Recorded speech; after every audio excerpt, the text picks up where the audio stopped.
నా పేరు Neeraja and welcome to my channel that winnowing family. ఇవాళ వీడియోలో టాపిక్ ఏంటి అంటే pregnancy journey or pregnancy experience in Germany అనమాట. సంస్కృతి రీసెంట్గానే పుట్టింది కాబట్టి 2020లో నేను 2020లో సంస్కృతి పుట్టినప్పుడు ఏం ఫేస్ చేశాను అండ్ రిజిస్ట్రేషన్స్ కానీ హెబామాన్ ఎలా బుక్ చేసుకోవాలి అండ్ దెన్ హాస్పిటల్లో రిజిస్ట్రేషన్ ఎలా చేసుకోవాలి ఇవన్నీ నేను మీతో షేర్ చేసుకుంటాను ఈ వీడియోలో. యాక్చువల్గా ఇది కూడా వన్ ఆఫ్ ద వీడియో అనమాట నా బకెట్ లిస్ట్లో చాలా రోజుల నుంచి. బట్ మేము వేరే సిటీకి షిఫ్ట్ అవడం వల్ల అస్సలు టైం ఉండట్లేదు. నాకు షిఫ్ట్ అవుతున్నాం కాబట్టి ట్రాన్స్పోర్టేషన్కి సంబంధించిన థింగ్స్ అన్నీ నేనే హ్యాండిల్ చేస్తున్నాను. అక్కడ ఇల్లులు ఎత్తుకోవడం ఆర్ఎల్స్ ఈ ఇంటికి టెనెంట్స్ని తీసుకురావడం, యాక్చువల్గా అయితే అది మా పని కాదు. ఈ ఇంటికి టెనెంట్స్ తీసుకురావడం అది ల్యాండ్ లార్డ్స్ వర్కే అనమాట. కానీ ఏంటంటే మేము 1 మంత్ ముందే వెళ్ళిపోతున్నాం. సో మేము వేరే టెనెంట్స్ని తీసుకొస్తేనే ఆ 1 మంత్ మాకు మేము డబుల్ రెంట్ పే చేయకుండా కాంపన్సేట్ చేయాలంటే మేము తీసుకురావాలి వేరే టెనెంట్స్ని. సో అది కూడా నేనే హ్యాండిల్ చేస్తున్నాను, వేరే వాళ్ళకి అపాయింట్మెంట్స్ ఇచ్చి. సో ఈ పనుల వల్ల నేను చాలా బిజీగా ఉన్నాను అనమాట. సంస్కృతిని టార్గెట్స్ మీటర్ దగ్గరికి తీసుకెళ్ళడం అండ్ దెన్ నేను నాకు కొత్త కంపెనీలో జాయిన్ అవుతున్నాను కాబట్టి నాకు అక్కడ ఏంటంటే 30 or 20% వర్క్ కూడా కొంచెం కొత్తదనమాట. నేను ఇప్పుడు కరెంట్ కంపెనీలో చేసే వర్క్ కాకుండా వేరే కొత్త వర్క్ కూడా ఉంది నాకు కొంచెం. సో దాని గురించి చదువుకోవడం మధ్యలో నాకు టైం దొరికినప్పుడు ఇంకా బాగా బిజీగా ఉన్నాను. నాకు అసలు వీడియోస్ చేయడానికి టైం అస్సలు దొరకట్లేదు. బట్ ఫైనల్గా ఇవాళ వీలు చూసుకున్నాను అనమాట. ఇప్పుడు మాకు టైం వచ్చేసి మధ్యాహ్నం 11:30 అలా అవుతుంది. మార్నింగ్ మేము బ్రెంచ్ చేసాము. రవీంద్ర ఏమో సంస్కృతిని తీసుకొని ప్లే గ్రౌండ్ కానీ వెళ్ళాడనమాట. సో నాకు ఫైనల్గా ఇవాళ టైం దొరికింది, ఇంకా వీడియో చేద్దామని చెప్పి స్టార్ట్ చేశాను అనమాట. అది ఇంకా డైరెక్ట్ టాపిక్లోకి వెళ్ళిపోదాం మనం.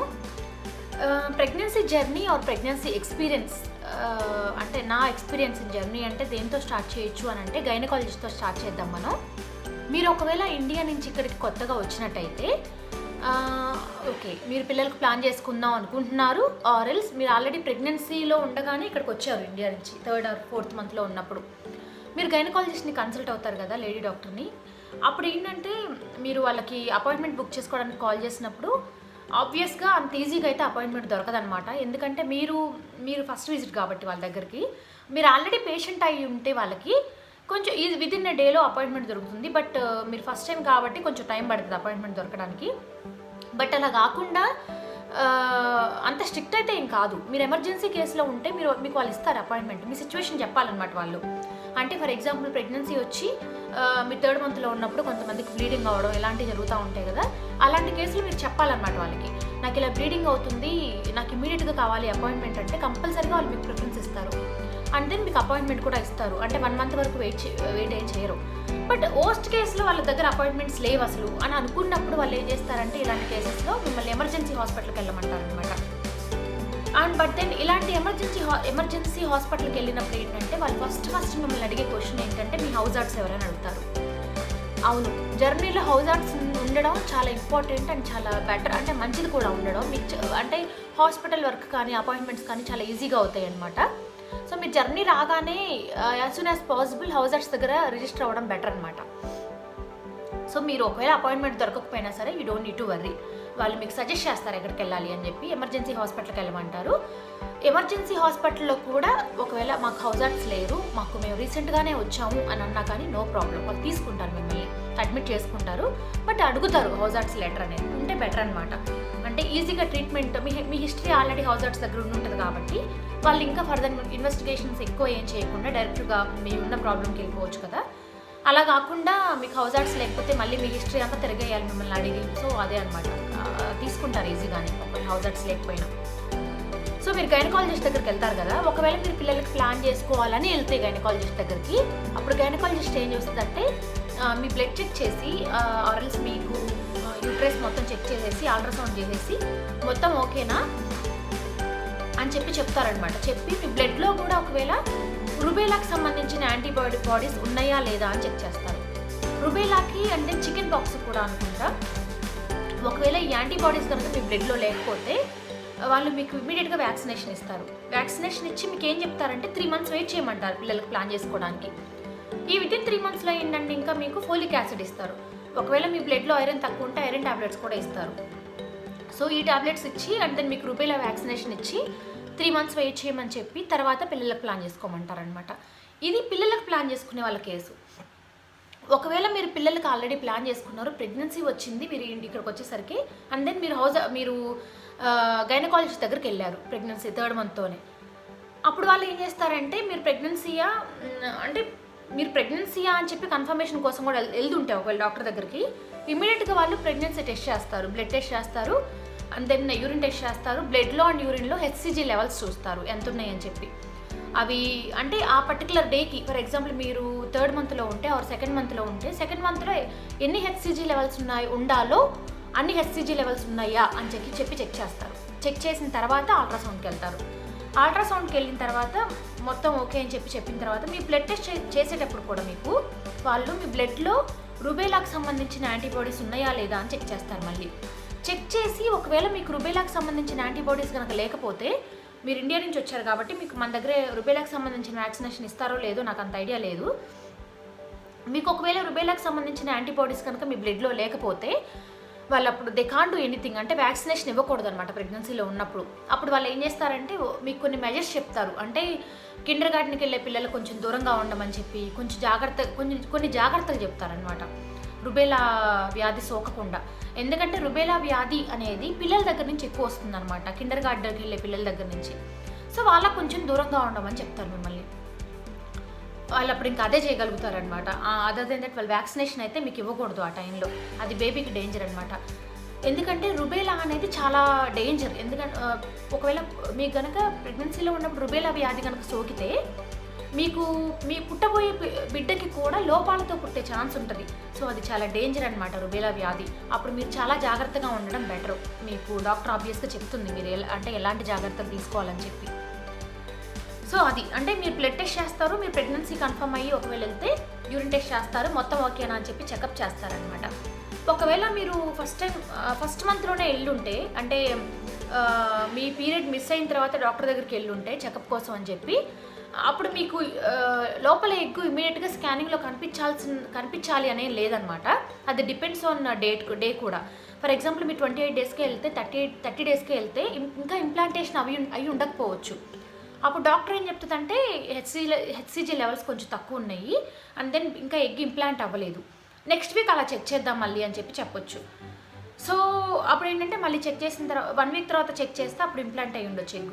సో అప్పుడు చెక్ చేసిన తర్వాత మళ్ళీ యూరిన్ చెక్ చేస్తారు, మళ్ళీ బ్లడ్ చెకప్ ఇవన్నీ చేసి, మీరు ఫోలిక్ యాసిడ్ కనుక తీసుకున్నట్టయితే ఫోలిక్ యాసిడ్ ఇస్తారు టాబ్లెట్స్, అండ్ దెన్ మళ్ళీ ఎవ్రీ 1 మంత్కి ఒక అపాయింట్మెంట్ ఇస్తారనమాట. ఎవ్రీ 1 మంత్కి అపాయింట్మెంట్ ఇచ్చి మీకేంటంటే మళ్ళీ ఇక్కడ ఇన్సూరెన్స్ ఏంటంటే మ్యాక్సిమం 3 స్కానింగ్స్ వరకు కవర్ చేస్తుంది. అంటే మీ చేతిలోంచి డబ్బులు ఏం పడకుండా మ్యాక్సిమం 3 స్కానింగ్స్ వరకు పే చేస్తుంది అనమాట. అలా కాకుండా మీరు డాక్టర్కి అంటే ఆల్రెడీ మీ హిస్టరీ తీసుకుంటారు మీరు మిమ్మల్ని వాళ్ళు అక్కడ అడ్మిట్ చేసుకునేటప్పుడు. అంటే ఇంతకుముందు మీకు ఏమన్నా మిస్క్యారీస్ అయ్యాయా, ఒకవేళ మిస్క్యారీస్ అయ్యి ఉంటే ఏ రకంగా అయ్యాయి, ఎందుకు అయ్యాయి అని చెప్పి. సో ఆ హిస్టరీలో ఒకవేళ మీది ఇంతకుముందు ప్రెగ్నెన్సీ కొంచెం కాంప్లికేటెడ్ ప్రెగ్నెన్సీ కనుక అయ్యి ఉంటే వాళ్ళు అనుకుంటారు అప్పుడు ఓకే వీళ్ళకి ఎక్కువ స్కానింగ్స్ అవసరం, అంటే బేబీ లోపల ఎలా ఉంది అని చెప్పి ఎక్కువ స్కానింగ్స్ చేయాలి వీళ్ళకి, ఎందుకంటే ఇంతకుముందు ప్రెగ్నెన్సీ కొంచెం కాంప్లికేటెడ్గా అయిందని. అప్పుడు వాళ్ళు ఏంటంటే 3 స్కానింగ్స్ కంటే ఎక్కువ స్కానింగ్స్ చేస్తారు, అండ్ దెన్ డబ్బులు కూడా తీసుకోరు వాటికి. అప్పుడు దెన్ ఆ టైంలో మీరు you don't need to pay అనమాట, ఇన్సూరెన్సే పే చేస్తుంది. బట్ అలా కాకుండా మీరు హెల్తీ ప్రెగ్నెంట్ ఉమెన్ అయితే ఒకవేళ మ్యాక్సిమం 3 స్కానింగ్స్కి పే చేస్తుంది. అండ్ దెన్ ఇంకా మీకు ఎక్స్ట్రా స్కానింగ్స్ కావాలి అంటే you want to pay your self. అంటే మీరు వెళ్ళినప్పుడల్లా నాకు మా బేబీని చూసుకోవాలని ఉంది స్కానింగ్లో అని అనుకున్నప్పుడు you have to pay your self ఆ టైంలో. సో ఇలా ఉంటుంది అనమాట స్టార్టింగ్ పీరియడ్లో. అండ్ దెన్ 3rd మంత్ అయిన తర్వాత ఫస్ట్ స్కానింగ్ వస్తుంది మీకు ఫస్ట్ స్కానింగ్ పీరియడ్ వచ్చేస్తుంది అనమాట. అప్పుడు ఏంటి అంటే మీకు 3 స్కానింగ్స్కి పే చేస్తాను చెప్పాను కదా, అప్పుడు ఏంటంటే డాక్టర్ మీకు చెప్తుంది అనమాట ఓకే ఫస్ట్ స్కానింగ్ చేయాలి మనం, ఫస్ట్ ట్రైమ్స్టర్ స్కానింగ్. ఒకవేళ మీకు ఫస్ట్ ట్రైమ్స్టర్ స్కానింగ్ చేయాలి అంటే నేనే చేసేస్తా అని చెప్తుంది డాక్టర్. అలా కాదు, మేము క్రోమోజోనల్ టెస్ట్ డౌన్ సిండ్రోమ్ టెస్ట్ అని చెప్పి మీకు ఎక్స్ట్రా ప్రిస్క్రిప్షన్ ఇస్తాం మీకు కావాలి అంటే. అప్పుడు అంటే ఆ టెస్ట్ మేము చేయం, ఆ క్రోమోజోనల్ టెస్ట్కి ఏంటంటే సపరేట్ స్పెషలిస్టులు ఉన్నారు, ఆ స్పెషలిస్టులు మాత్రమే చేయగలుగుతారు ఇది. But you have to pay your self అని చెప్పింది అనమాట డాక్టర్. అలా వద్దు మాకు క్రోమోజోనల్ టెస్ట్ ఏం వద్దు, మాకు నార్మల్ స్కానింగ్ చేసేయండి ఫస్ట్ ట్రైమ్స్టర్ స్కానింగ్ అని అన్నప్పుడు డాక్టరే చేసేస్తుంది, దానికి మీరు పే చేయాల్సిన పని లేదు. అలా కాకుండా క్రోమోజోనల్ టెస్ట్ మాకు చేయించుకోవాలని ఉంది అంటే వర్స్ట్ కేసులో మా బేబీ లోపల ఎలా ఉంది, ఫ్యూచర్లో పుట్టే బేబీకి డౌన్ సిండ్రోమ్ ప్రాబ్లం ఉందా, అని చెప్పి మాకు చెకప్ చేయించుకోవాలని ఉంది అని అనుకున్నప్పుడు డాక్టర్ మీకు ప్రిస్క్రిప్షన్ ఇస్తారు అనమాట. ఆ ప్రిస్క్రిప్షన్ తీసుకొని మీరు డాక్టర్ దగ్గర వేరే స్పెషలిస్ట్ దగ్గరికి వెళ్తే వాళ్ళు 400 or 420 euros తీసుకొని మీకు క్రోమోజోనల్ టెస్ట్ చేస్తారనమాట. బట్ అది అప్ టు యూ, అంటే మీ ఇష్టం అది ఆ స్కానింగ్ చేయించుకోవాలా లేదా అని చెప్పి. ఇది ఫస్ట్ ట్రైమిస్టర్ స్కానింగ్ అనమాట. అండ్ దెన్ సెకండ్ ట్రైమిస్టర్కి వచ్చేసరికి మన డాక్టరే, మీ గైనకాలజిస్టే చేస్తే సెకండ్ ట్రైమిస్టర్ స్కానింగ్. అది ఎప్పుడు ఉంటుందంటే 20 or 21 వీక్స్లో, 19 వీక్స్ నుంచి 21 వీక్స్ మధ్యలో ఉంటుంది అనమాట ఆ స్కానింగ్. అండ్ దెన్ మీకు జెండర్ సెకండ్ ట్రైమిస్టర్లో చెప్పేస్తారు. కానీ మ్యాక్సిమం మామూలుగా అయితే జెండరు 15th వీక్ నుంచి 21st వీక్ వరకు ఈ మధ్యలో పీరియడ్లో ఎప్పుడైనా చెప్పొచ్చు వాళ్ళు. బట్ వాళ్ళు మ్యాక్సిమం 15th వీక్లో వాళ్ళు క్లియర్గా చూడగలిగితే బేబీ జెండరు చెప్పేస్తారు మీకు. అలా కాకుండా కొంతమందికి కన్ఫ్యూజన్లో ఉంటారనమాట. అంత క్లియర్గా తెలియట్లేదు మాకు జెండరు, బేబీ కొంచెం వేరే పొజిషన్లో ఉండడం వల్ల జెండర్ అంత క్లియర్గా తెలియట్లేదు, బట్ ఐ థింక్ ఇది గర్ల్ అయి ఉంటుందేమో అని వాళ్ళ మైండ్లో ఉన్నా కానీ మీకు చెప్పరనమాట. ఎందుకంటే వాళ్ళు 100% అష్యూరెన్స్ వాళ్ళు చేసుకునేంత వరకు కూడా మీకు జెండర్ అనేది ఓపెన్ చేయరు వాళ్ళు 21st వీక్ వరకు కూడా.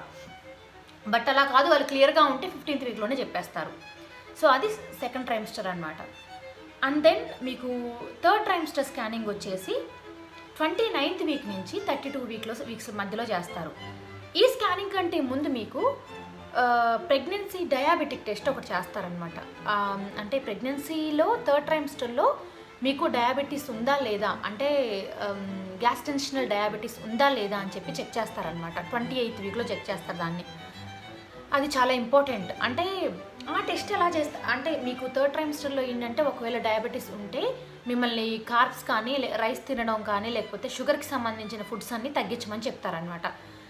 ఆ టెస్ట్ ఎలా చేస్తారంటే ఆ టెస్ట్ ప్రొసీజర్ ఎలా ఉంటుందంటే 28th వీక్లో మీరు డయాబెటిక్ టెస్ట్కి వెళ్ళినప్పుడు మీకు ఒక షుగర్ డ్రింక్ ఇస్తారు.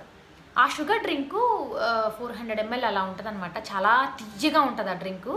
మీకు ఆ డ్రింక్ ఇచ్చి తాగిన తర్వాత వితిన్ హాఫ్ అన్ అవర్లో ఆర్ 1 అవర్లో టెస్ట్ చేస్తారు మీకు డయాబెటిక్ టెస్ట్.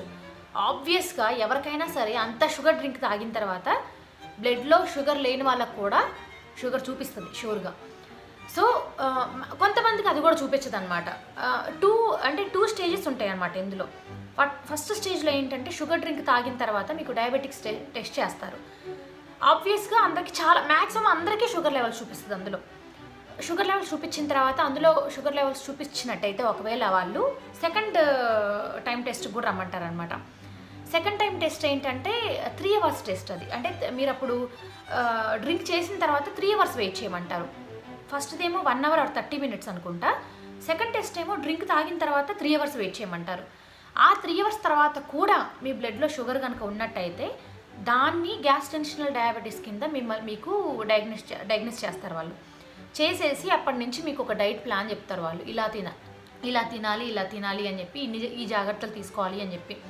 సో మీరు ఫస్ట్ టైమే డయాబెటిక్ టెస్ట్లో కనుక మీకు పాజిటివ్ వస్తే మీరు టెన్షన్ పడాల్సిన పని ఏం లేదు. ఎందుకంటే నేను కనుక్కున్న దాని ప్రకారం డాక్టర్ దగ్గర నుంచి మ్యాక్సిమం 99.9% ఉమెన్కి ఫస్ట్ టైమే ఆ షుగర్ డ్రింక్ తాగిన తర్వాత విదిన్ 1 అవర్లో చేసే టెస్ట్ పాజిటివ్ వస్తుంది చాలామందికి. సెకండ్ టైం కూడా పాజిటివ్ వస్తే అప్పుడు మీరు కొంచెం టెన్షన్ పడాలి. ఓకే అంటే అప్పుడు కనుక మీరు డయాబెటీస్ కనుక మీకు పాజిటివ్ ఉంటే అది ప్రెగ్నెన్సీ తర్వాత కూడా కంటిన్యూ అయ్యే ఛాన్స్ ఉంటుంది. అంటే చాలా తక్కువ % అది కూడా. సో అప్పుడు మీరు కొంచెం జాగ్రత్తలు తీసుకోవాలన్నమాట. అంటిల్ దెన్ మీరు టెన్షన్ పడాల్సిన పని లేదు. సో ఇది 28 వీక్ నుంచి 32 వీక్స్ వరకు జరిగే ప్రాసెస్ అనమాట డయాబెటిక్ టెస్ట్ది. ఇదే టైంలో మీకు థర్డ్ ట్రైమిస్టర్ స్కానింగ్ కూడా చేస్తారు వాళ్ళు. అంటే బేబీ గ్రోత్ ఎలా ఉంది, బేబీ అంటే హెడ్ నుంచి టేల్ వరకు తన లెంత్ ఎలా పెరుగుతుంది, విడ్త్ ఎంత ఉంది అని చెప్పి చెక్ చేస్తారనమాట. యాక్చువల్గా అయితే ఇదంత అక్యురేట్ కాదు. ఈ స్కానింగ్స్లో చెప్పే వెయిట్ అండ్ హైట్ అక్యురేట్గానే ఉంటుంది, బట్ వెయిట్ అంత అక్యురేట్గా ఉండదు అనమాట. ఎందుకంటే వాళ్ళు కొన్ని ఫార్ములాస్ వేసి చేస్తారు. అంటే క్యాలిక్యులేషన్ చేస్తారనమాట ఆ హైట్ అండ్ వెయిట్. అది ఆ వెయిట్ అనేది 500 grams లెస్ ఉండొచ్చు, 500 grams అంటే ఎక్కువ ఉండొచ్చు పుట్టిన తర్వాత బేబీ. సో మీరు ఒకవేళ థర్డ్ ట్రైమిస్టర్లో మీ బేబీ కనుక వితిన్ లిమిట్స్లో కనుక లేకపోతే వాళ్ళే చెప్తారు చాలా తక్కువ వెయిట్ ఉంది అని చెప్పి.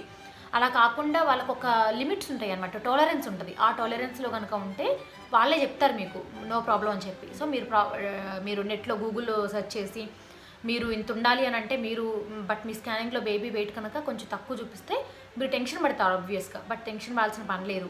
ఏదైనా ప్రాబ్లం ఉంటే వాళ్ళే చెప్తారు డాక్టర్స్ మీకు. సో థర్డ్ ట్రైమ్స్టర్లో ఏంటంటే ఫస్ట్ నుంచి బేబీ హైట్ చూస్తారు. థర్డ్ ట్రైమ్స్టర్లో ఏంటంటే వెయిట్ కూడా చూస్తారు, బేబీ వెయిట్ ఎలా ఉంది అని చెప్పి అప్పటి నుంచి మెజర్ చేస్తారనమాట బేబీ వెయిట్ని. సో అది థర్డ్ ట్రైమ్స్టర్ స్కానింగ్. సో మీ గైనకాలజిస్ట్ దగ్గర అయితే ఇలా ఉంటుంది అనమాట స్టార్టింగ్ నుంచి ఎండింగ్ వరకు. థర్డ్ ట్రైమ్స్టర్లో ఎప్పుడైతే ఎండ్ అవుతారో మీరు, అప్పుడు గైనకాలజిస్ట్ ఏంటంటే ఫ్రీక్వెన్సీ తగ్గిస్తుంది అనమాట, ఫ్రీక్వెన్సీ పెంచుతుంది. అంటే అపాయింట్మెంట్స్కి ఇప్పుడు వరకు 1 మంత్కి ఒకటి 1 మంత్కి ఒకటి ఉంటే 4 వీక్స్కి ఒకటి ఉంటే, మీ థర్డ్ ట్రైమ్స్టర్లోకి ఎంటర్ అయిన తర్వాత 33rd వీక్ నుంచి ఎవ్రీ 2 వీక్స్కి ఇవ్వడం, ఇంకా లాస్ట్ స్టేజ్కి వెళ్ళే వరకు ఎవ్రీ వీక్కి ఇవ్వడం చేస్తుంది అనమాట. మీరు గ్రాడ్యువల్గా థర్డ్ ట్రైమ్స్టర్ ఎండ్కి వెళ్ళే కొద్దీ వీళ్ళు అపాయింట్మెంట్లో స్కానింగ్సే కాకుండా స్కానింగ్స్ అంటే మీరు వెళ్ళినప్పుడల్లా కూడా మీ సర్విక్స్ చెక్ చేస్తారనమాట. అంటే ఎంత స్టెబిలిటీగా ఉందని చెప్పి మీకు తెలియదు. అది మీరు ఏమనుకుంటారంటే వెళ్ళినప్పుడల్లా స్కానింగ్ చేస్తున్నారు అని అనుకుంటారు, కానీ అది స్కానింగ్ కాదు వాళ్ళు చెక్ చేసేది. వాళ్ళు ఏం చేస్తారంటే సర్విక్స్ స్టెబిలిటీ చెక్ చేస్తారు మీరు డాక్టర్ దగ్గరికి వెళ్ళినప్పుడల్లా. అంటే కొంతమందికి 5th మంత్ నుంచి ప్రీమెచ్యూర్ డెలివరీ అయ్యే ఛాన్స్ ఉంటుంది అనమాట. అది ఎవ్రీ ఉమెన్ సర్విక్స్ స్టెబిలిటీ మీద ఆధారపడి ఉంటుంది.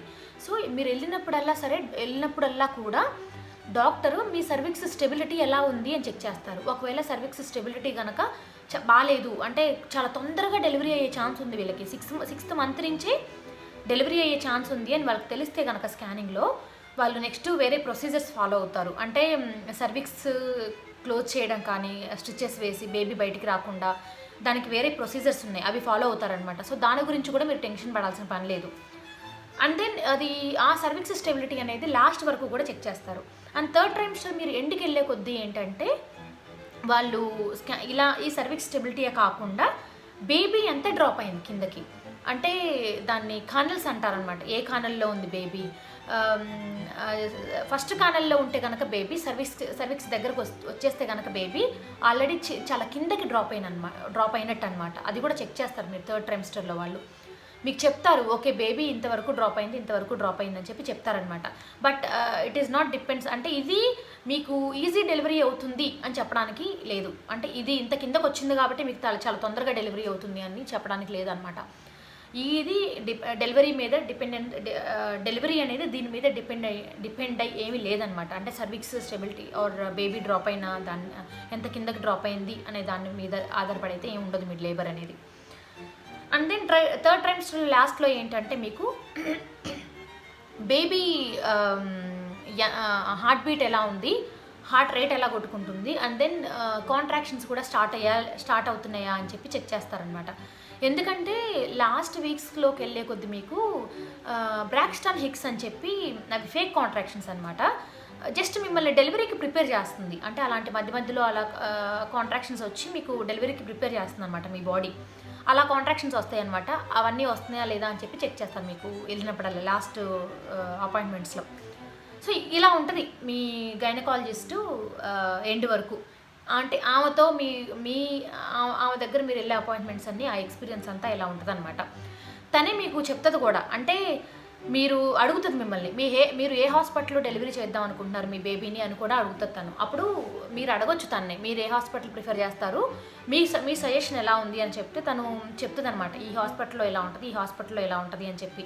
అప్పుడు మీరు చూస్ చేసుకోవచ్చు మీకు ఇష్టం వచ్చిన హాస్పిటల్ని. ఆర్ఎల్స్ మీరు హెబామాతో కూడా డిస్కస్ చేసుకోవచ్చు ఈ హాస్పిటల్ అయితే బాగుంటుంది అని చెప్పి. బట్ వాళ్ళు పర్టికులర్గా వాళ్ళ ఓన్గా చెప్పరు ఇది బాగుంటుంది ఇందులో జాయిన్ అవ్వమని. మీరు ఒపీనియన్ మీకే వదిలేస్తారు వాళ్ళు. బట్ దాంట్లో ఉన్న డ్రాబ్యాక్స్ ఏంటి, ఈ హాస్పిటల్లో ఉన్న అడ్వాంటేజెస్ ఏంటో చెప్తారు. బట్ ఫైనల్గా చాయిస్ అయితే మీకే వదిలేస్తారు. అంటే మీ ఇష్టం వచ్చిన మీరే డిసైడ్ అవ్వాలన్నమాట ఎక్కడ డెలివరీ చేస్తారు అని చెప్పి. సో ఇది మీ డెలివరీ అవ్వక ముందు వరకు ప్రాసెస్. డెలివరీ అవ్వడానికి ఇప్పుడు ఏంటంటే మీరు హాస్పిటల్ డిసైడ్ అవ్వాలన్నమాట. ఏ హాస్పిటల్లో డెలివరీ చేస్తారు బేబీ అనే దాన్ని మీరు డిసైడ్ అవ్వాలి, ఎక్కడ డెలివరీ చేస్తారు అని చెప్పేదాన్ని. ఎందుకంటే మీరు ఎమర్జెన్సీ ఎప్పుడు నొప్పులు వస్తాయో తెలియదు మీకు. ఆన్ ది స్పాట్లో నేను ఈ హాస్పిటల్కి వెళ్ళాలా అని చెప్తే మీరు ఆ టెన్షన్లో మీరు డిసైడ్ అవ్వడం చాలా కష్టం. సో మీరు బెటర్ ముందే డిసైడ్ అయ్యి ఉండండి హాస్పిటల్ ఎక్కడ డెలివరీ చేస్తారు అని చెప్పి. బట్ ఇంకొకటి ఏంటంటే, నేను మా ఫ్రెండ్స్ దగ్గర నుంచి ఏం విన్నానంటే, you have to register in the hospital అని విన్నా. But it's not mandatory.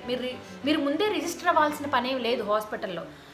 నేను రిజిస్టర్ అవ్వడానికి వెళ్ళినప్పుడు వాళ్ళు ఏం చెప్పారంటే, మీరు ముందే రిజిస్టర్ అవ్వాల్సిన పని అయితే లేదు, ఎందుకంటే మీరు ఆ టైం ఆన్ ది స్పాట్లో వచ్చినా కూడా రిజిస్టర్ చేసుకోవచ్చు. కాకపోతే అప్పుడు మీరు నొప్పులతో ఉంటారు, మీరు వెయిట్ చేయాలి అక్కడ రిజిస్టర్ కౌంటర్ దగ్గర, అంటే ఆ రిజిస్ట్రేషన్ కౌంటర్ దగ్గర మీరు వెయిట్ చేయాలి. అదొకటే ప్రాబ్లం అనమాట. ముందే రిజిస్టర్ చేసుకుంటే బెటరే మీరు, బట్ నాట్ మ్యాండేటరీ. ఇంకొకటి ఏంటంటే, నార్మల్గా ఇంతకు ముందు ఎలా ఉండేదంటే, రిజిస్ట్రేషన్ కోసం వెళ్ళినప్పుడు హాస్పిటల్ టూర్ కూడా చూపించేవాళ్ళనమాట మీకు. అంటే అక్కడ డెలివరీ రూమ్స్ ఎలా ఉంటాయి, ఆ డెలివరీ రూమ్లో ఏమేమి ఫెసిలిటీస్ ఉన్నాయి, ప్లస్ మీరు డెలివరీ అయిన తర్వాత బేబీ అండ్ మీరు స్టే చేసే రూమ్స్ ఎలా ఉన్నాయి, అండ్ దెన్ ఫుడ్ ఎలా ఉంటుంది, ఇదంతా మీకు ముందే చూపించేవాళ్ళు ఇంతకుముందు రిజిస్ట్రేషన్ కోసం వెళ్ళినప్పుడు. బట్ ఇప్పుడు కోవిడ్ వల్ల ఆ ఛాన్స్ లేదనమాట. ఓన్లీ రిజిస్టర్ చేయించి పంపించేస్తున్నారు వెనక్కి. నేను వెళ్ళినప్పుడు అయితే అలానే చెప్పారు మాకు. ఇప్పుడు టూర్స్ ఏం చేయట్లేదు మేము, కరోనా వల్ల ఓన్లీ రిజిస్టర్ చేయించేసి పంపించేస్తున్నాం అని చెప్పారనమాట. సో మీరు హాస్పిటల్లో రిజిస్టర్ అవ్వాల్సిన పనేం లేదు. ఇంకొకటి ఏంటి అంటే, మీరు ఇప్పటి వరకు మనం హాస్పిటల్లో రిజిస్ట్రేషన్ గురించి మాట్లాడుకున్నాం కదా. ఇప్పుడు మనం హాస్పిటల్లో రిజిస్టర్ అయిన తర్వాత మీరు ఎప్పుడు వెళ్ళాలి హాస్పిటల్కి, దాని గురించి మాట్లాడుకుందాం ఇప్పుడు మనం. మీకు ఒకవేళ నొప్పులు వచ్చిన తర్వాత మీరు వాటర్ కనుక బ్రేక్ అయితే బెటర్, అంటే టు గో ఇమీడియట్గా డాక్టర్ దగ్గరికి వెళ్ళడం బెటర్, హాస్పిటల్కి వెళ్ళడం. ఎందుకంటే బేబీకి ఇన్ఫెక్షన్ వచ్చే ఛాన్స్ ఉంటుంది కాబట్టి ఇమీడియట్గా మీరు హాస్పిటల్కి వెళ్ళడం బెటర్. అలా కాదు, మీకు నొప్పులతో స్టార్ట్ అయింది మీ లేబరు అని అనుకున్నప్పుడు it's better you have to wait until the dilation will be 5 centimetres. అంటే 5 సెంటీమీటర్స్ వరకు డైలేట్ అయ్యేంత వరకు కూడా మీరు ఇంట్లోనే ఉండి వెళ్ళడం బెటర్ అనమాట. ఎందుకంటే హాస్పిటల్లో మీ హస్బెండ్ అలో లేదనమాట. 10 సెంటీమీటర్స్ వరకు డైలేట్ అయ్యేంత వరకు కూడా మీ హస్బెండ్ని లోపలికి అలో చేయరు. సో ఆ 10 సెంటీమీటర్స్ వరకు డైలేట్ అయ్యే పీరియడ్ ఎంత ఉంటుందో మీకు తెలియదు. ఒక రోజు పడుతుంది దానికి, విదిన్ 1 అవర్లో అవ్వచ్చు, విదిన్ 2 అవర్స్లో అవ్వచ్చు, ఒక రోజు మొత్తం పట్టొచ్చు. సో అప్పుడు మీరు అలోన్గా ఉండాలి హాస్పిటల్లో, మీరు ఒక్కళ్ళే ఉండాలన్నమాట ఆ నొప్పులు భరిస్తూ. సో అమ్మో నేను ఒకదాన్ని ఉండలేను, నాకు హాస్పిటల్లో అట్మాస్ఫియర్ నచ్చదు, నేను మా హస్బెండ్తోనే ఉంటాను ఇంట్లో అని అనుకున్నప్పుడు మీరు ఇంటికి వెళ్ళి ఇంటి దగ్గరే ఉంటే బెటర్ అనమాట. అంటే బయట వాకింగ్కి వెళ్ళొచ్చు, ఆర్ ఎల్స్ వామ్ బాత్ తీసుకున్నా, మీరు కొన్ని ఇంట్లో పెల్విక్ ఎక్సర్సైజ్ చేసుకున్నా కానీ తొందరగా డైలేట్ అవుతుంది అనమాట. అలా కాకుండా మీరు హాస్పిటల్లోనే ఉంటే ఆ మెంటల్ ప్రెషరు ఉంటుంది మీకు, అండ్ దెన్ నొప్పులు భరిస్తూ మీరు కొంచెం టెన్షన్ పడతారు, అంటే కొంచెం సాడ్గా ఫీల్ అవుతారు అనమాట. సో ఇదొకటి. అంటే 10 సెంటీమీటర్స్ డైలేట్ అయిన తర్వాత హస్బెండ్ రానిస్తాను కాబట్టి 5 సెంటీమీటర్స్ డైలేట్ అయ్యేంత వరకు ఇంట్లోనే ఉండి తర్వాత హాస్పిటల్కి వెళ్ళడం బెటర్ అనమాట. ఓకే, ఇప్పుడు మీరు హాస్పిటల్కి వెళ్ళారు, అండ్ దెన్ 5 సెంటీమీటర్స్ డైలేట్ అయింది, మళ్ళీ మీ హస్బెండ్ని వెనక్కి పంపించి మళ్ళీ మీ హస్బెండ్ని 10 సెంటీమీటర్స్ డైలేట్ అయిన తర్వాత రమ్మంటారు హాస్పిటల్కి. ఓకే, 10 సెంటీమీటర్స్ డైలేట్ అయిన తర్వాత మీ హస్బెండ్ కాల్ చేశారు, okay your wife is ready for the labour అని చెప్తారు. మీ హస్బెండ్ వస్తారు లేబర్ వార్డ్కి, మిమ్మల్ని కూడా లేబర్ వార్డ్కి తీసుకెళ్ళిన తర్వాత మీ డెలివరీ ఎన్ని అవర్స్ అయినా పట్టొచ్చు. ఈ డెలివరీకి వెళ్ళే ముందు ఇంకొక టాపిక్ చెప్పాలి మీకు. అంటే మీకు కనుక 40th వీక్ డెలివరీ డేట్ ఇస్తారు కదా, అప్పటి వరకు కూడా నొప్పులు రాకపోతే మీకు ఇక్కడ వాళ్ళు ఏంటంటే ఇమీడియట్గా సిజేరియన్ చేసేయరనమాట. 2 వీక్స్ వెయిట్ చేస్తారు. అంటే డెలివరీ డేట్ ఇచ్చిన తర్వాత కూడా 2 more వీక్స్ వెయిట్ చేస్తారు వాళ్ళు. వెయిట్ చేసిన తర్వాత కూడా నొప్పులు రాకపోతే అప్పుడు మీకు న్యాచురల్ వేలో కాంట్రాక్షన్స్ రావడానికి ట్రై చేస్తారు. ఒక కాక్టైల్ ఇస్తారనమాట, లేబర్ కాక్టైల్, కాంట్రాక్షన్స్ రావడానికి. ఆ కాక్టైల్ ఇచ్చిన తర్వాత మీకు ఆ కాక్టైల్ తాగిన తర్వాత మీకు కాంట్రాక్షన్స్ స్టార్ట్ అవుతాయి అనమాట. అది అయినా కూడా మీకు కాంట్రాక్షన్స్ రాకపోతే అప్పుడు మెడిసిన్ ఇస్తారు కాంట్రాక్షన్స్ రావడానికి, అంటే లేబర్ ఇండ్యూస్ చేయడానికి అప్పుడు మీకు మెడిసిన్ ఇస్తారనమాట. అది 40th వీక్ తర్వాత ఇమీడియట్గా చేయరు వాళ్ళు. 42 వీక్స్ వరకు కూడా వెయిట్ చేస్తారు. బట్ ఇన్ కేస్ లోపల baby is not doing good, ఇమీడియట్గా we have to take out the baby అన్నప్పుడు వాళ్ళు ఇమీడియట్గా ఇండ్యూస్ చేస్తారు. సిజేరియన్ కానీ లేకపోతే నార్మల్ డెలివరీ కానీ ఇమీడియట్గా ఇండ్యూస్ చేస్తారనమాట. సో అది. అండ్ దెన్ ఓకే, డెలివరీ వరకు వస్తే ఇప్పుడు మీకు డెలివరీ అయిన తర్వాత అక్కడ డెలివరీకి ఏంటంటే అక్కడ మిడ్ వైఫ్స్ చాలామంది ఉంటారు హాస్పిటల్లోనే మీకు డెలివరీ చేయడానికి. కొంతమంది ఏం చేస్తారంటే మీకు ఇంటి దగ్గర ఉన్న హెబామా అంటే మిడ్ వైఫ్ని హాస్పిటల్ వాడికి తీసుకెళ్ళడానికి ట్రై చేస్తారు, కానీ హాస్పిటల్ వాళ్ళు అలో చేయరనమాట బయట మిడ్ వైఫ్స్ని. మా దగ్గర అయితే అలో లేదు. అలా నేను అడిగితే వాళ్ళు ఏం చెప్పారంటే మా దగ్గరే చాలామంది మిడ్ వైఫ్స్ ఉన్నారు, మీ సొంతంగా మీకు సపోర్ట్ చేసే మిడ్ వైఫ్ని మేము అలో చేయము ఇక్కడికి, ఎందుకంటే మేము ప్రతి మిడ్ వైఫ్ని అలా అలో చేస్తే ఇక్కడున్న మళ్ళీ అక్కడ హాస్పిటల్ విజిట్ చూపించాలి వాళ్ళకి, మొత్తం అక్కడ ఉన్న అట్మాస్ఫియర్ని అంతా వాళ్ళకి ట్రైనింగ్ చేయించాలి, ఇక్కడ ఇది ఉంది అని చెప్పి. అది మాకు పెద్ద పని, అలా కాదు, ఇక్కడున్న మిడ్వైఫ్స్ మాత్రమే నీకు సపోర్ట్ చేస్తారు అని చెప్పారనమాట. బట్ వాళ్ళు చాలా సపోర్ట్ చేస్తారు మీకు, మీ మిడ్వైఫే కావాలి అనేవి మీరు పెట్టుకోక్కర్లేదు, ఎందుకంటే నేను ఎక్స్పీరియన్స్ అయ్యాను కదా, చాలా సపోర్ట్గా ఉంటారు వాళ్ళు. అంటే మీకు ఏ క్వశ్చన్స్ ఉన్నా చెప్తారనమాట. బట్ ఆ టైంలో మీకు అంటే ఇంగ్లీష్ మాట్లాడే మిడ్వైఫ్స్ ఉంటారు కొంతమంది, డాయిచ్ మాట్లాడే మిడ్వైఫ్స్ ఉంటారనమాట. మీ లక్ బాగుండి ఆ టైంలో ఇంగ్లీష్ మాట్లాడే వాళ్ళు కనుక దొరికితే మీకు కొంచెం హెల్ప్ అవుతుంది, ఎందుకంటే మీరు ఎంత డాయిచ్ మాట్లాడినా సరే కొన్ని టెక్నికల్ టెర్మినాలజీస్ మీకు అర్థం అవ్వవు కదా మెడికల్కి సంబంధించి. సో ఇంగ్లీష్ మాట్లాడే వాళ్ళు ఉంటే మీకు కొంచెం ఈజీ అవుతుంది లేబర్లో, లేకపోతే ఈ పెయిన్స్ భరించుకుంటూ ఆ భాష అర్థం అవ్వక మీరు అంటే పిచ్చిలేస్తుందన్నమాట ఆ టైంలో మీకు. యా, సో డెలివరీ అయ్యేంత వరకు ఇది.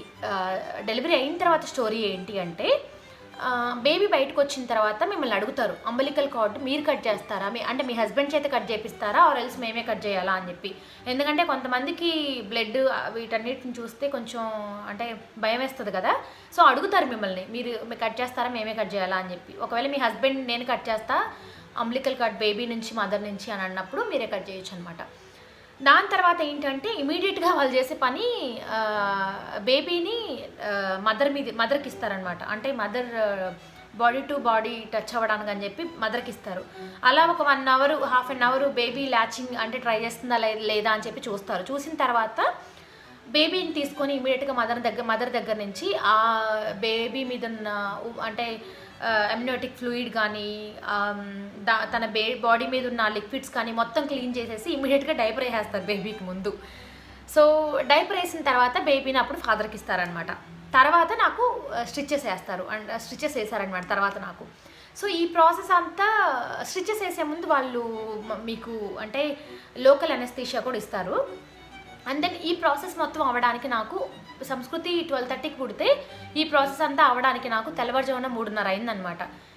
బట్ ఆ 3:30 అయిన తర్వాత మిమ్మల్ని ఆ 3:30 అంటే డెలివరీ ప్రాసెస్ మొత్తం బేబీకి డైపర్ వేసి నాకు స్టిచెస్ వేసి బేబీని ఫాదర్కి ఇచ్చి ఇదంతా ప్రాసెస్ కంప్లీట్ అయిన తర్వాత మిమ్మల్ని బేబీని మీకు ఇచ్చి స్టేషన్కి పంపిస్తారనమాట. స్టేషన్ అంటే అది మీ స్టే చేసే రూమ్స్ అనమాట డెలివరీ తర్వాత. బట్ సాడెస్ట్ థింగ్ ఏంటంటే, ఒకవేళ మీరు డెలివరీ విజిటింగ్ అవర్స్లో కనుక చేస్తే for example 4 to 7 hours evening 4 to 7 visiting hours అనుకోండి ఫర్ ఎగ్జాంపుల్. ఆ టైం మీరు 5 o'clock ఏమో డెలివరీ అయిపోయింది, ఇది ప్రొసీజర్ మొత్తం ఫార్మాలిటీస్ అన్నీ ఫినిష్ అయ్యేంత వరకు ఈవినింగ్ 5 అయింది. ఇంకా విజిటింగ్ అవర్స్ ఇంకా 2 hours ఉంది, అంటే మీ హస్బెండ్ ఇంకా 2 hours మీతో ఉండొచ్చు అనుకున్నప్పుడు ఆ 2 hours కూడా మీ హస్బెండ్ని మీతో స్టేషన్లోకి పంపిస్తారు డెలివరీ అయిన తర్వాత. బట్ అలా కాదు, ఇప్పుడు సంస్కృతి తెల్లవారుజామున 3:30కి అయిపోయింది, పుట్టిన తర్వాత ప్రొసీజర్ మొత్తం అయ్యేంత వరకు 3:30 అయింది కాబట్టి అప్పుడు మీ హస్బెండ్ని స్టేషన్లోకి అలో చేయరనమాట, ఎందుకంటే విజిటింగ్ అవర్స్లో out of the visiting hours కాబట్టి. అప్పుడు ఏంటంటే మా హస్బెండ్ని డెలివరీ వాటి నుంచి అట్టే పంపించేశారనమాట. నేను లిటరల్లీ ఏడ్చేసా అప్పుడు. బట్ ఇంకా we have to control our self, ఇంకా అప్పుడు అంటే we have to manage our self. నన్ను స్టేషన్కి పంపించారనమాట. పంపించిన తర్వాత స్టేషన్లో ఏంటి అంటే మీరు ఒక్కళ్ళే ఉండొచ్చు, ఆర్ ఎల్స్ మీతో పాటు ఇంకొక పక్క బెడ్లో ఇంకొకరిని కూడా ఉంచొచ్చు. అది డిపెండ్స్ ఆన్ హాస్పిటల్ అనమాట. కొన్ని హాస్పిటల్స్ ఏంటంటే సింగిల్ బెడ్స్ ఉంటాయి ఒక సింగిల్ రూమ్స్లో, కొన్ని ఏంటి అంటే పెద్ద రూమ్స్లో 2 beds వేస్తారనమాట. సో అప్పుడు మీ పక్కన వచ్చిన వాళ్ళని బట్టి కూడా మేనేజ్ చేసుకోవాలి మీరు. ఎందుకంటే మీరు ఒకవేళ కొత్తగా వచ్చినట్టయితే ఇక్కడికి జర్మనీలో ఇక్కడ ఈ వెస్ట్రన్ ఫుడ్ కనుక నచ్చకపోతే మీరు ఇంటి దగ్గర నుంచి ఫుడ్స్ కూడా తెచ్చుకుంటారు కదా, సో అవి కొంచెం మేనేజ్ చేసుకోవాలి మీరు. పక్కన వాళ్ళకి ఆ స్మెల్స్ ఆ ఫ్లేవర్స్ నచ్చకపోతే ఇలాంటివి చిన్న చిన్న ప్రాబ్లమ్స్ ఫేస్ చేస్తారనమాట. బట్ పక్కన వాళ్ళని బట్టి మీరు వాళ్ళని అడిగి మీకు ఓకేనా ఇలా ఇండియన్ ఫుడ్స్ తెచ్చుకొని తింటే అని అనుకున్నప్పుడు వాళ్ళు ఓకే చెప్తే మీరు తెచ్చుకోవచ్చు, అలాంటి ప్రాబ్లమ్స్ కూడా ఏమి ఉండవు అనమాట. సో ఇలా ఉంటుంది. హాస్పిటల్కి వెళ్ళిన తర్వాత మీరు మీ బేబీ ఉంటారు కదా, అంటే మొత్తం మీ హస్బెండ్ అలో లేడు కదా, అప్పుడు మీరే మేనేజ్ చేసుకోవాలి. కానీ మీరు మీ ఓన్గా మేనేజ్ చేసుకోవడంతో పాటు హాస్పిటల్ స్టాఫ్ కూడా చాలా సపోర్టివ్గా ఉంటారు. అక్కడ ఉండే నర్సెస్ చాలా సపోర్ట్ చేస్తారు మీకు, మిడ్వైఫ్స్ కానీ నర్సెస్ కానీ. అంటే మీ బేబీకి చిన్న ప్రాబ్లమ్స్ ఉన్నా కానీ ఆర్ ఎల్స్ ఏడుస్తున్నా కానీ వాళ్ళు వచ్చి చెప్తారనమాట ఎందుకు ఏడుస్తుందని చెప్పి. ప్లస్ మీ బేబీకి ల్యాచింగ్ ఆ 3 days చెప్పాలంటే మ్యాక్సిమం మీ బేబీ ఆ 3 daysలోనే ల్యాచ్ చేయడం నేర్చేసుకుంటుంది, అంటే వాళ్ళు అంత సపోర్ట్ చేస్తారనమాట. అండ్ దెన్ మిడ్ నైట్లో ఒకవేళ బేబీ ఏడ్చినా కానీ కాలిక్ పెయిన్ వచ్చి ఆ టైంలో వచ్చి కాలిక్ డ్రాప్స్ వేయడం వాళ్ళు ప్రతి ఒక్క దానికి సపోర్ట్ చేస్తారు వాళ్ళు. కానీ మీ ఓన్గా మీరు కూడా సపోర్ట్ చేసుకోవాలి. లిటరలీ ఎలా చెప్పొచ్చు అంటే ఎంత సపోర్టివ్గా ఉంటారు అని అంటే వాళ్ళు మీకు బాగా స్టిచెస్ పడి మీకు 4th degree టేర్ అయితే ఒకవేళ స్టిచెస్ పడి మీరు మీ ఓన్గా మీరు ప్యాడ్ కూడా చేంజ్ చేసుకోలేకపోతున్నారు, బాత్రూమ్కి వెళ్ళి టాయిలెట్కి కూడా వెళ్ళలేకపోతున్నారు అనుకున్న సిచ్యువేషన్లో కూడా వాళ్ళు సపోర్ట్ చేస్తారు. మీకు బాత్రూమ్కి వస్తారు, మీతో పాటు వాళ్ళు మీకు ప్యాడ్ చేంజ్ చేస్తారు. అంత లిటరలీ అంత సపోర్టివ్గా ఉంటారనమాట మిడ్వైఫ్స్ ఇక్కడ ఆర్ ఎల్స్ నర్సెస్. సో ఇదంతా పక్కన పెట్టిన తర్వాత సో మీరు ఇంటికి వస్తారు కదా, ఇంటికి వచ్చే ముందు ఇంకా మీకు కొన్ని నేను షేర్ చేయాలి. హాస్పిటల్కి వెళ్ళే ముందు మీకు ఏమేమి థింగ్స్ కావాలి అసలు అని అనుకుంటే, మీరు మామూలుగా ట్రిప్స్కి వెళ్ళినట్టే మీ పర్సనల్ థింగ్స్ అన్నీ తీసుకెళ్తారు కదా, బట్టలు ఆర్ఎల్స్ బ్రష్, టూత్పేస్ట్లు, బాడీ లోషన్స్ ఇవన్నీ తీసుకెళ్తారు కదా, ఇవన్నీ కామన్. దీంతోపాటు ఏంటంటే హాస్పిటల్లో మనకి ఏముంటుందంటే ఇన్నర్స్ వాళ్ళే ఇస్తారనమాట. యూజ్ అండ్ త్రో ఇన్నర్స్ అనమాట. అవి చాలా అంటే కాటన్ టైప్లో ఉంటాయి, అవి యూజ్ అండ్ త్రో ఇన్నర్స్ అనమాట. అండ్ దెన్ ప్యాడ్స్ కూడా వాళ్ళే ప్రొవైడ్ చేస్తారు. అఫ్కోర్స్ మీరు ఇన్నర్స్ తీసుకెళ్ళండి మీతో పాటు, ఎందుకంటే మీరు హాస్పిటల్కి వెళ్ళేటప్పుడు అండ్ దెన్ వచ్చేటప్పుడు యూజ్ అవుతాయి అనమాట.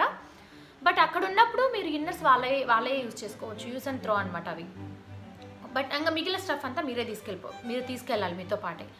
ఇంకొకటి ఏంటంటే డెలివరీ చేసేటప్పుడు కూడా వాళ్ళు డ్రెస్ ఒకటి ఇస్తారు, అంటే ఓపెన్ డ్రెస్ అనమాట. అది వేసుకోవచ్చు. అంటే వాళ్ళు అడుగుతారు మిమ్మల్ని, మీకు కావాలంటే ఇది వేసుకోండి, లేకపోతే మీరు మీ ఓన్ డ్రెస్ వేసుకోండి అని డెలివరీ అప్పుడు.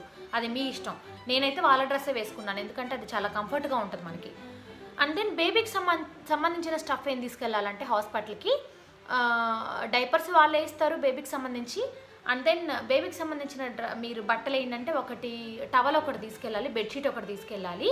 అండ్ దెన్ హాస్పిటల్ నుంచి బేబీని ఇంటికి తీసుకురావడానికి కార్లో ఒకటి కిండర్ అంటే బేబీ సీట్ కూడా ఒకటి కావాలన్నమాట. ఒకవేళ మీకు కార్ లేదు, ఆటో మీరు రెంట్కి మాట్లాడుకుంటున్నారు, ట్యాక్సీ మాట్లాడుకుంటున్నారు అని అంటే ఆ ట్యాక్సీ బుక్ చేసుకునేటప్పుడు మీరు ఈ ఆటో సీట్ ఈ బేబీ సీట్తో కూడా బుక్ చేసుకోవాలన్నమాట. సో ఇవి కావాలన్నమాట మీ బేబీకి. బట్టలు హాస్పిటల్లోనే ఉంటాయి బేబీకి, అంటే వాళ్ళ బట్టలే వేస్తారనమాట. అలా కాదు నాకు వాళ్ళ బట్టలు వేయడం నాకు ఇష్టం లేదు అని అనుకున్నప్పుడు మీరు బేబీకి కొత్త బట్టలు మీరే తీసుకెళ్ళొచ్చు.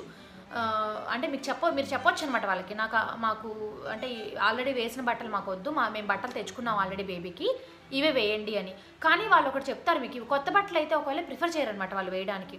ఎందుకంటే కొత్త బట్టలు మ్యానుఫ్యాక్చర్ చేసేటప్పుడు అందులో కెమికల్స్ ఉంటాయి, ఆ కెమికల్స్ వల్ల బేబీకి ర్యాషెస్ వస్తాయని చెప్పి వాళ్ళు వద్దని చెప్తారనమాట. సో మీరు ఏంటంటే కొత్త బట్టలు కనుక తీసుకున్నట్టయితే ఆ కొత్త బట్టలు మీరు వాష్ చేసుకొని తీసుకెళ్ళడం బెటర్, అప్పుడు వాళ్ళు వేస్తారు. సో ఈ ప్రాసెస్ అనమాట హాస్పిటల్లో డెలివరీ అయ్యి ఇంటికి తీసుకొచ్చే ప్రాసెస్. ఓకే, ఇప్పుడు మీరు ఇంటికి వచ్చారు. ఇంటికి వచ్చిన తర్వాత సంగతి ఏంటి అంటే, ఇంటికి వచ్చిన తర్వాత మీకు ఎవరు సపోర్ట్ చేస్తారు? ఇప్పుడు పిక్చర్లోకి ఎవరు వస్తారంటే హెబామా అనమాట. హెబామాని ఎప్పటి నుంచి బుక్ చేసుకోవాలి మనం, అది చాలా ఇంపార్టెంట్.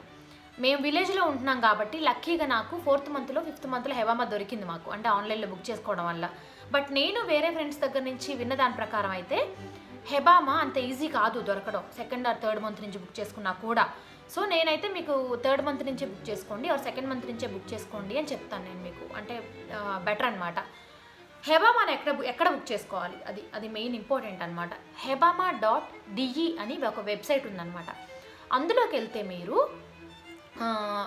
మీ పిన్ కోడ్ అన్న అడ్రస్ కొడితే మీకు దగ్గరలో ఉన్న హెబామా ప్రొఫైల్స్ అన్నీ చూపిస్తుంది. అది వాళ్ళు ప్రతి ఒక్క ప్రొఫైల్లో వాళ్ళు ఏం పెట్టి వాళ్ళు చేసే అంటే వాళ్ళు ఆఫర్ చేసే సర్వీసెస్ అన్నీ వాళ్ళ ప్రొఫైల్లో పెట్టుకుంటారు. ఫర్ ఎగ్జాంపుల్ అంటే బర్త్ ప్రిపరేషన్ కోర్సెస్ కానీ, లేకపోతే పెల్విక్ ఎక్సర్సైజెస్ వాళ్ళు ట్రైనింగ్ ఇవ్వడం కానీ, లేకపోతే లాక్టేషన్ గురించి ట్రైనింగ్ ఇవ్వడం కానీ, హోమ్ బర్త్ కానీ, ఒకవేళ మీరు ఇంట్లోనే డెలివరీ చేయాలనుకుంటే దానికి కూడా సపోర్ట్ చేస్తారు వాళ్ళు.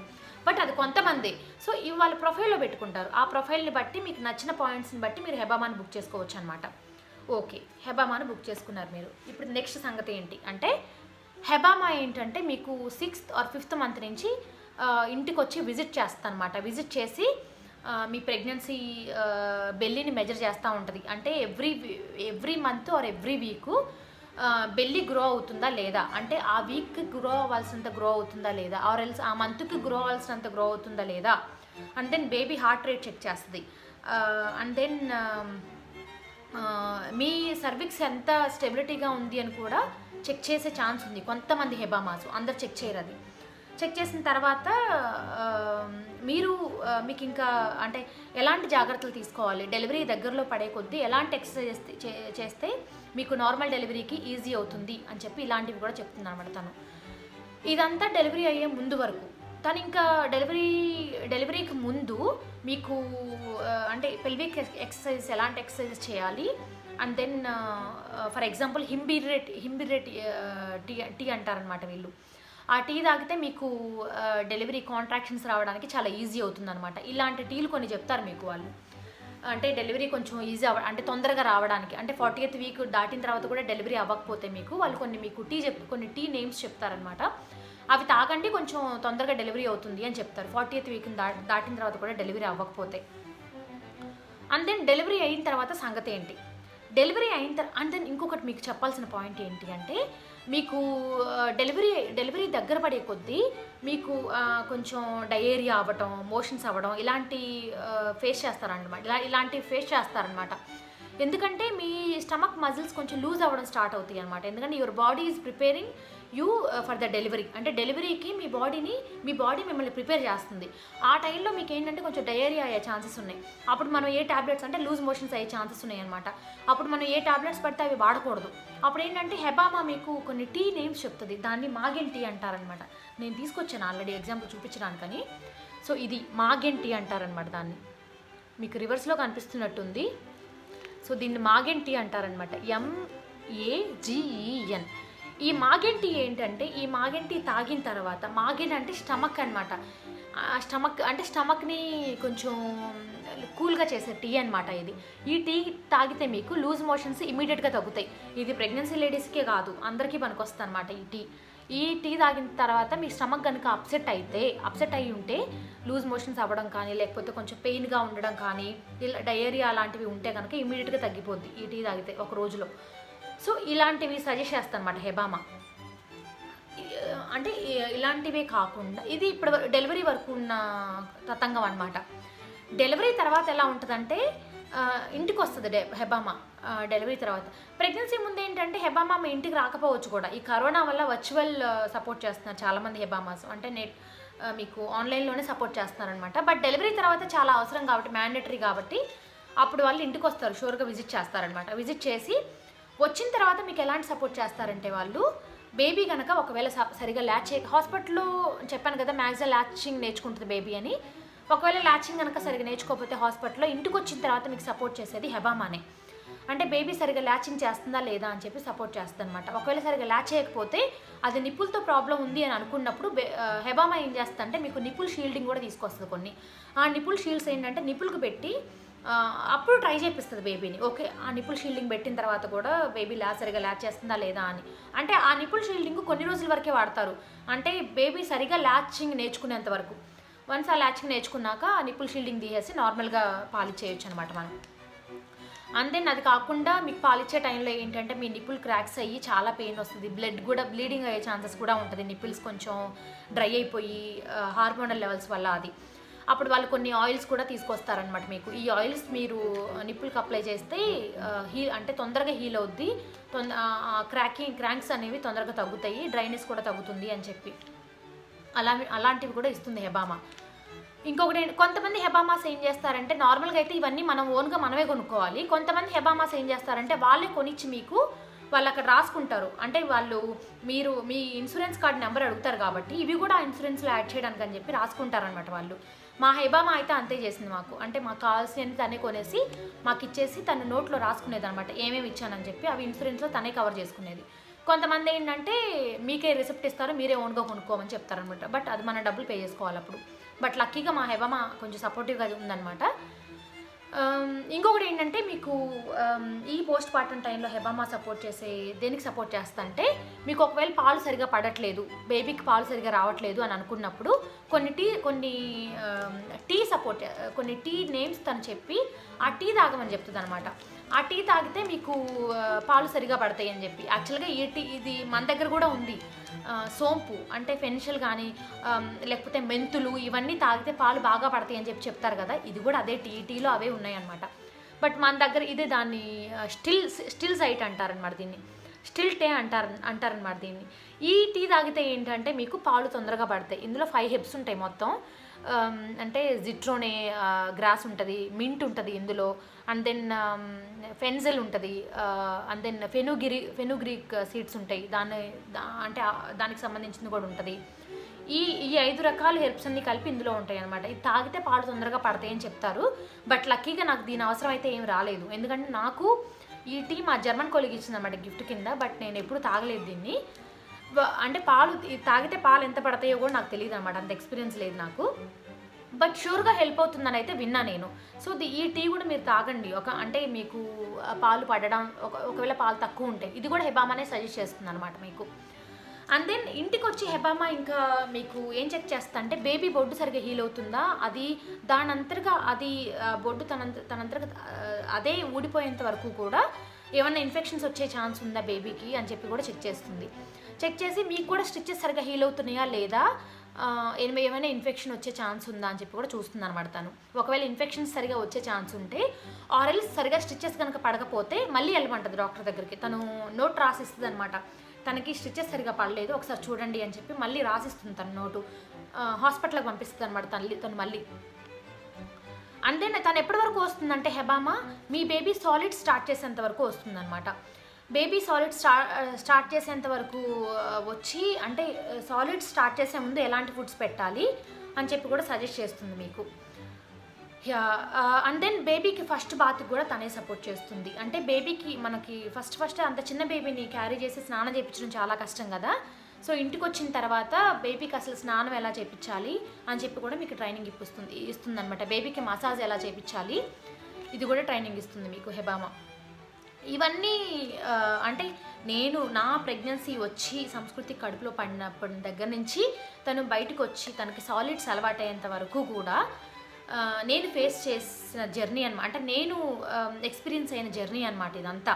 అంటే డాక్టర్ విజిటింగ్ దగ్గర నుంచి సంస్కృతి పుట్టి తన సాలిడ్ స్టార్ట్ అయ్యేంత వరకు కూడా నేను ఎవ్రీ ఫేస్లో నేను ఎవరిని మీట్ అయ్యాను, ఎవరి వల్ల నాకు ఎన్ని బెనిఫిట్స్ ఉన్నాయి అని చెప్పి నేను ఈ వీడియోలో నేను మీతో షేర్ చేసుకున్నాను. ఇంకొక పాయింట్ నేను మీతో చెప్పాలి యాక్చువల్గా.